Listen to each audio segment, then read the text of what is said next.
दोस्तों, तो क्या हाल है आप लोगों के। उम्मीद करता हूँ सब बढ़िया ही होगा। तो मैं अभिषेक स्वागत करता हूँ आपका अपने चैनल पे, अभिषेक क्लासेज विद फन पे। और ये है हमारी आज की वर्कशीट। अरे ये तो गलत वर्कशीट है। अगर आपको सही वर्कशीट चाहिए तो थोड़ा वेट करिए। मैं इसे दोबारा से बंद करता हूँ और एक बार फिर से हम देखते हैं इस बार हमारी वर्कशीट आती है कि नहीं। 1 2 3। ओह, हमारी वर्कशीट आ गई। तो ये है हमारी आज की वर्कशीट नंबर 49, कार्यपत्रक 39। डेट है हमारी 3/11/2020। नाम, कक्षा, रोल नंबर, विषय, कक्षा, अध्यापक का नाम डालना कतई ना भूलें, नहीं तो हो सकता है टीचर आपको कुछ बोल बाल दे। तो ये सब डालते रहिएगा और डेट डाल लीजिएगा। कार्यपत्रक 39, वर्कशीट 49। और वर्कशीट 49 है हमारी, क्योंकि हमारी हिंदी की वर्कशीट 50 तक पहुंच चुकी है, पर ये अभी 49 पे ही है और ये 49 रन पे खेल रही है और इसकी हाफ सेंचुरी अभी पूरी नहीं हुई है। तो एक वर्कशीट का और इंतज़ार और इसकी हाफ सेंचुरी पूरी हो जाएगी। तो हम करते हैं इसकी 39वीं यानी वर्कशीट 49 की शुरुआत। और इसका प्रश्न नंबर 1 है कि थार मरुस्थल की अधिकांश नदियाँ वर्षावाही क्यों होती हैं।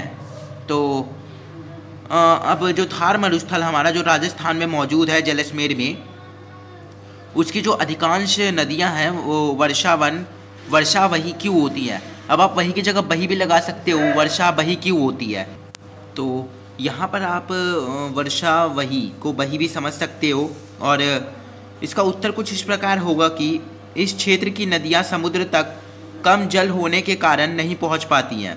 ठीक है, यानी जो यहाँ इस क्षेत्र यानी थर मरुस्थल की जो नदियाँ हैं वो समुद्र तक क्यों नहीं पहुँच पाती, क्योंकि कम जल होता है और वाष्पीकरण वहाँ होता है, जल का वाष्पीकरण हो जाता है, यानी जल हवा में उड़ जाता है और जिस कारण वो समुद्र तक का सफ़र तय नहीं कर पाता। ठीक है, इस क्षेत्र की नदियाँ समुद्र तक कम जल होने के कारण नहीं पहुँच पाती और केवल वर्षा ऋतु में ही दिखाई देती हैं। इसलिए थार मरुस्थल की अधिकांश नदियाँ वर्षावही हैं। ठीक है, तो जब वर्षा ऋतु होगी तो हवा में नमी होगी और हवा में नमी होगी तो फिर पानी जो है वाष्पीकरण नहीं होगा पानी का, तो उस समय हमें अधिकांश नदियाँ दिखाई देंगी और इसलिए थार मरुस्थल की अधिकांश नदियाँ वर्षावही होता है यानी होती हैं। ठीक है, तो ये था हमारा पहले प्रश्न का उत्तर, आप इसे नोट कर लीजिएगा। आइए हम अपने दूसरे प्रश्न पे आते हैं। तो इसका प्रश्न नंबर 2 है, प्याला से आप क्या समझते हैं। प्याला, वो चाय वाला प्याला? अरे नहीं यार, ये तो कुछ और है। ये है क्या ये पलाया।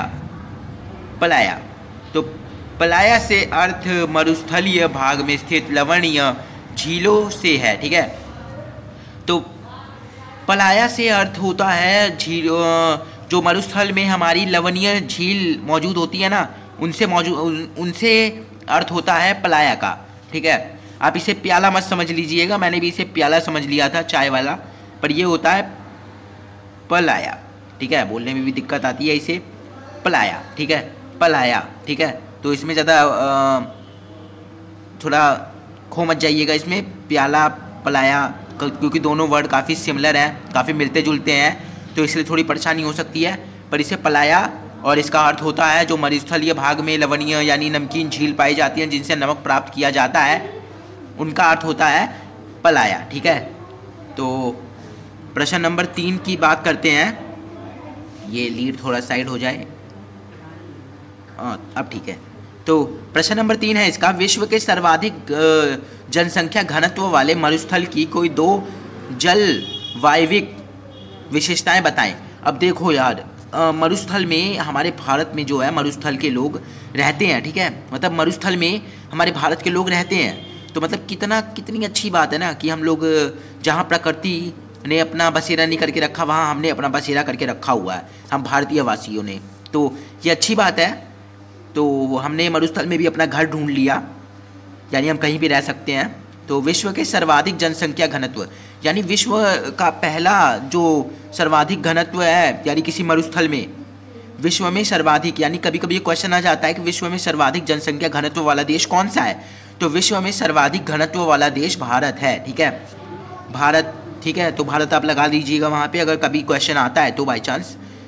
मैं भी इस चीज़ का ख्याल रखूँगा, आप भी रखिएगा। विश्व के सर्वाधिक जनसंख्या घनत्व वाले मरुस्थल की 2 विशेषताएं निम्नलिखित हैं। पहली विशेषता, यहाँ केवल वर्षा ऋतु में जल पाया जाता है। ठीक है, अब ये विशेषता तो नहीं है, पर यार वहाँ लोग रह रहे हैं, वहाँ जनसंख्या घनत्व है, इसके बावजूद वर्षा ऋतु में जल रहता है। यानी ऑल टाइम तो जल रहता नहीं है उसमें, जब वर्षा ऋतु होगी तभी जल होगा।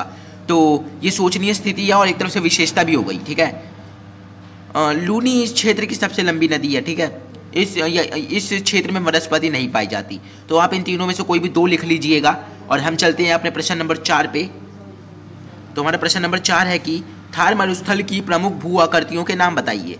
तो इसका आंसर होगा थार मरुस्थलीय की प्रमुख भू आकृतियाँ निम्नलिखित हैं। मशरूम रॉक, बालका डिब्बे, जियोगीन और बरकान। ठीक है, मशरूम रॉक, बालुका डिब्बे, जियोकीन, बरकान। ठीक है, तो आइए प्रश्न नंबर 5 पे चलते हैं। तो ये रहा हमारा प्रश्न नंबर 5। थार मरुस्थल भारत के किस राज्य में है? राजस्थान का नाम सुना है ना, वही है। थार मरुस्थल राजस्थान में पाया जाता है। ठीक है, कोई परेशानी तो नहीं आ रही ना? हाँ, थार मरुस्थल राजस्थान में पाया जाता है।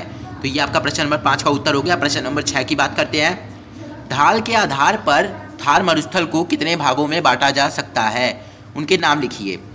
तो ढाल के आधार पर थार मरुस्थल को 2 भागों में बांटा गया है, उत्तरी भाग और दक्षिणी भाग, जो पाकिस्तान से कच्छ की तरफ मिलते हैं। ठीक है, आप अपनी वर्कशीट पढ़ लीजिएगा, बाकी ये दोनों इसके आंसर हैं।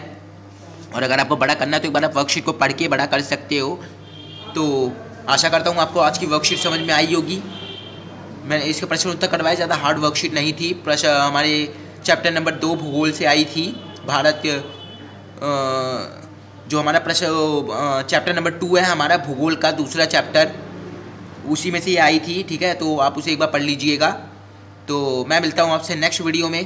तब तक के लिए आप चैनल को वीडियो पसंद आई हो तो वीडियो को लाइक कर दीजिएगा, चैनल को सब्सक्राइब करके बेल आइकन को दबा दीजिएगा, शेयर कर दीजिएगा अपने 9th क्लास के दोस्तों के साथ। मैं मिलता हूँ आपसे नेक्स्ट वीडियो में। तब तक के लिए आप स्वस्थ रहें, मस्त रहें और मेरे चैनल पर आने के लिए व्यस्त बिल्कुल ना रहें। धन्यवाद।